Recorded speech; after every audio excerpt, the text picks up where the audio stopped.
को जय मसीह की।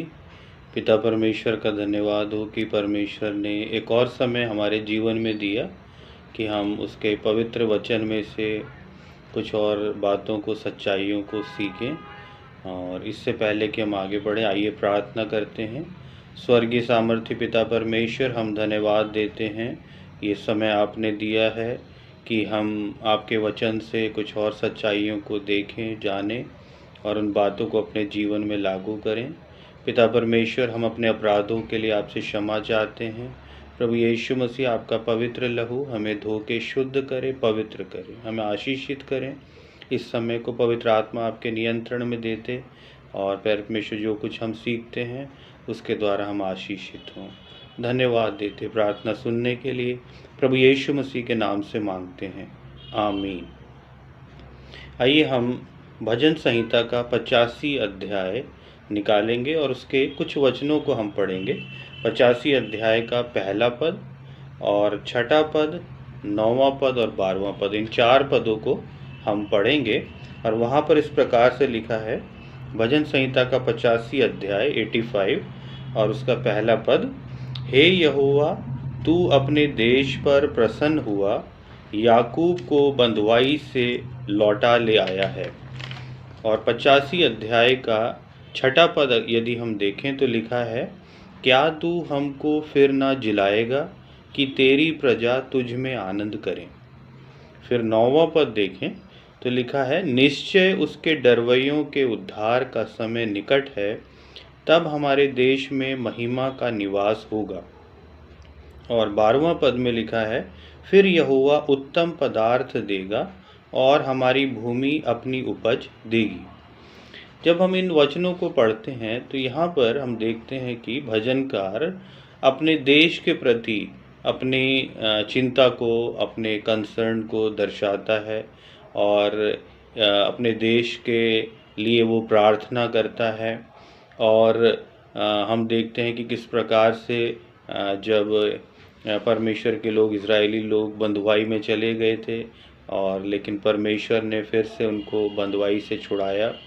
और उसी प्रकार से यदि हम देखें तो ये जो हमारा देश है जिसमें हम रहते हैं, और ये भी हम अगर देखें, वचन को पढ़ते हैं तो वहाँ हम पाते हैं कि लिखा है कि अगर हम भजन संहिता का 24 अध्याय का पहला पद पढ़ें तो यहाँ पर लिखा है, पृथ्वी और जो कुछ उसमें है यहोवा ही का है, जगत और उसमें निवास करने वाले भी।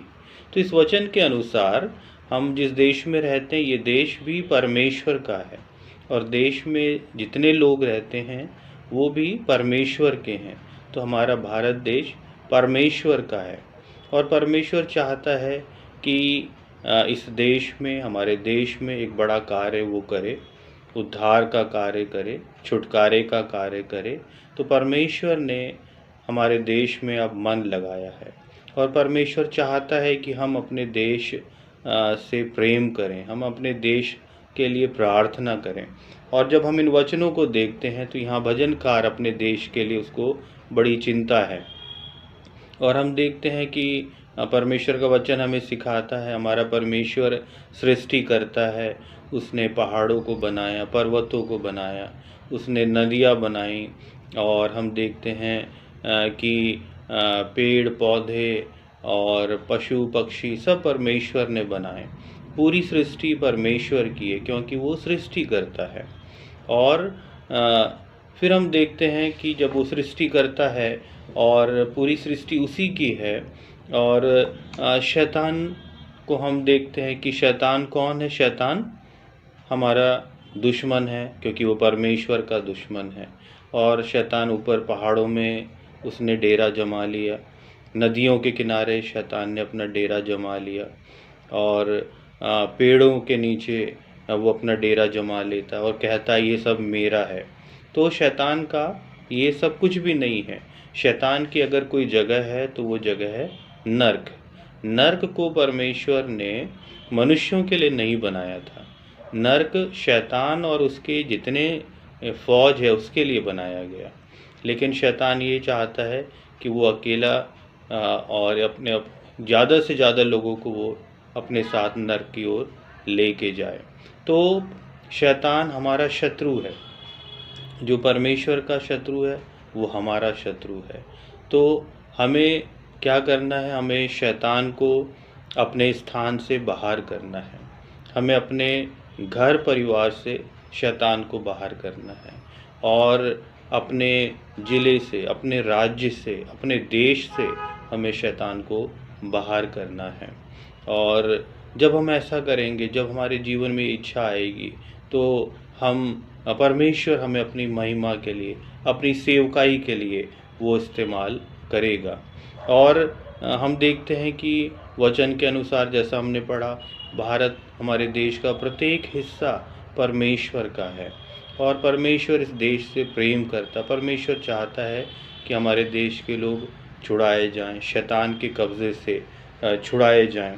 और हम देखते हैं हमारे देश में प्रेरित थोमा, यीशु मसीह का चेला थोमा, वो यहाँ पर आए सेवकाई के लिए। उन्होंने सुसमाचार प्रचार किया और यहाँ हमारे देश में वो शहीद हुए।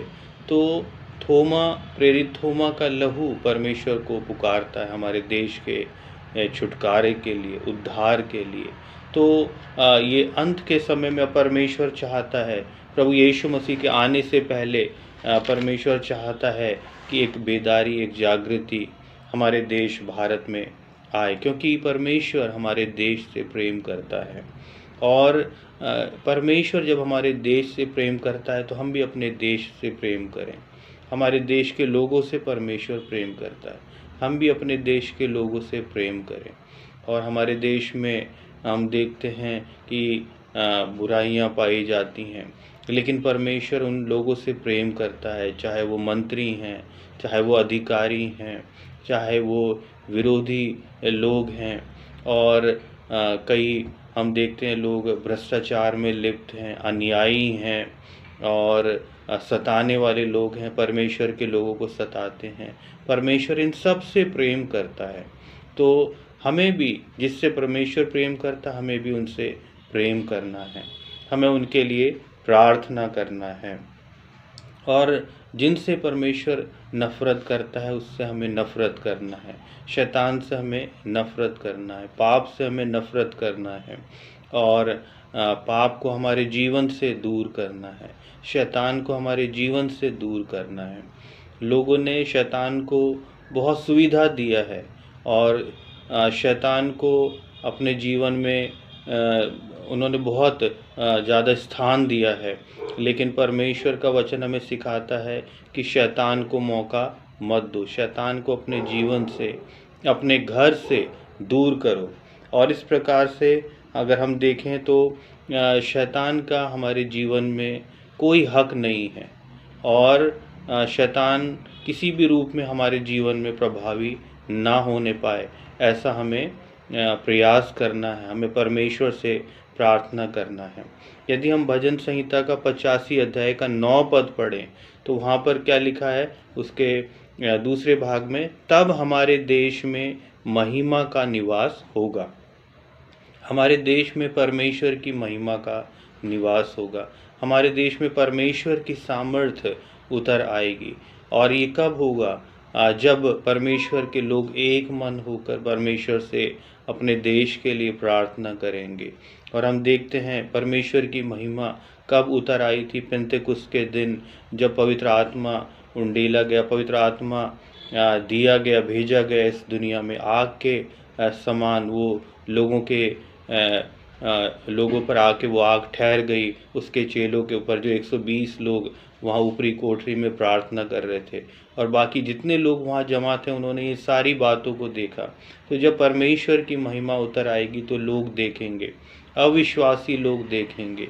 तो हमें अपने देश के लिए, अपने देश की बेदारी के लिए और जागृति के लिए, रिवाइवल के लिए हमें प्रार्थना करने की ज़रूरत है। यदि हम भजन संहिता का 85 अध्याय का 12 पद पढ़े तो वहाँ पर लिखा है, फिर यहोवा उत्तम पदार्थ देगा।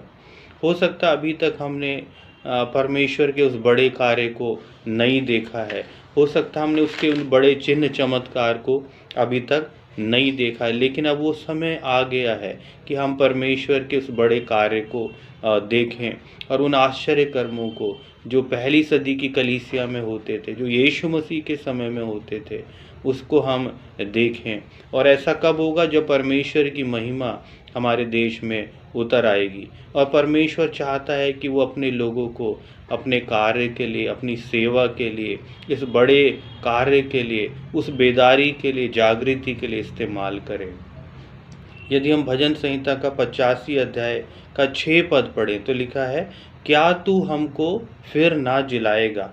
तो हम देखते हैं हमारे देश में जो अविश्वासी हैं, अन्य जाति हैं, उनके पास बहुत पैसा है, पर उनके पास शांति नहीं है, उनके पास आनंद नहीं है, उनके पास वो खुशी नहीं है। और जो खुशी है, आनंद है, शांति है, हम वचन में देखते हैं, हम जो परमेश्वर के लोग हम देखते हैं कि उनके परमेश्वर के लोगों के पास शांति है, आनंद है, खुशी है। प्रभु यीशु मसीह जो शांति का राजकुमार है, वो शांति देता है, वो आनंद देता है, वो प्रसन्नता देता है। तो यदि हम चाहते हैं कि हमारे देश के लोग उस शांति को प्राप्त करें, आनंद को प्राप्त करें, तो हम उनके लिए प्रार्थना करें। और सबसे पहले परमेश्वर चाहता है कि हम अपने लिए प्रार्थना करें, हम परमेश्वर की उपस्थिति में हम आ जाएं, हम घुटनों के बल परमेश्वर की उपस्थिति में आ जाएं और परमेश्वर से प्रार्थना करें कि परमेश्वर आप मुझे बदल दीजिए, आप मेरे जीवन में कार्य करें। जब हम बदलेंगे तो हमारा घर परिवार बदलेगा, जब हम बदलेंगे तो हमारा जिला, हमारा राज्य बदलेगा, जब हम बदलेंगे तो हमारा देश बदलेगा। और परमेश्वर चाहता है कि परमेश्वर के लोग एक मन होकर इस अंतिम दिनों की बेदारी के लिए, जागृति के लिए, रिवाइवल के लिए परमेश्वर से प्रार्थना करें। और प्रभु यीशु मसीह के आने से पहले उस जागृति को आना अवश्य है, ताकि परमेश्वर के लोग तैयार हों, कलीसिया तैयार हो और हम उस तैयारी में आगे बढ़ें और हम लोग और भी ज़्यादा प्रार्थना में, परमेश्वर के वचन में हम समय बिताएं। परमेश्वर इन वचनों के द्वारा आप सभी को बहुतायत से आशीषित करें। आइए प्रार्थना करें। स्वर्गीय सामर्थी पिता परमेश्वर, हम धन्यवाद देते हैं प्यारे प्रभु, ये मौका हमारे जीवन में आपने दिया है कि हम आपके वचन से इन सच्चाइयों को देखें। प्यारे परमेश्वर, हम धन्यवाद देते हैं कि आप हमारे देश से प्रेम करते हैं, हमारे देश के लोगों से प्रेम करते हैं। आप हमें यही सिखाते हैं कि हम भी अपने देश से प्रेम करें। प्यारे परमेश्वर, हम प्रार्थना करते हैं कि आप प्यारे परमेश्वर हमारे जीवनों को बदलें। हमारे जीवन में कोई भी ऐसी बात जो आपको पसंद नहीं, उसे आप दूर करें। हर एक अशुद्धता, हर एक अंधकार की बातें हमारे जीवनों से दूर हों, हम आपके योग्य बने, ताकि प्यारे परमेश्वर उस सामर्थ्य को हम प्राप्त करें और उस प्यारे परमेश्वर आपके उस कार्य को हमारे जीवन में आप होने दीजिए। हमारे जीवन के द्वारा हमारे आसपास, हमारे घर परिवार में, हमारे आसपास के क्षेत्रों में वो कार्य होने पाए, ताकि परमेश्वर हम आशीषित हों और हमारे जीवन के द्वारा कई लोग आशीषित हों। परमेश्वर, एक बड़ा कार्य आप हमारे देश में करें, उद्धार के कार्य को करें, आपकी महिमा हमारे देश में उतर आने पाए, उसके लिए हमें तैयार करें। प्यारे प्रभु, हम धन्यवाद देते हैं कि आपने हमारी विनती और प्रार्थना को सुन लिया है। इस विनती को मैं यीशु मसीह के नाम से मांगता हूँ, आमीन।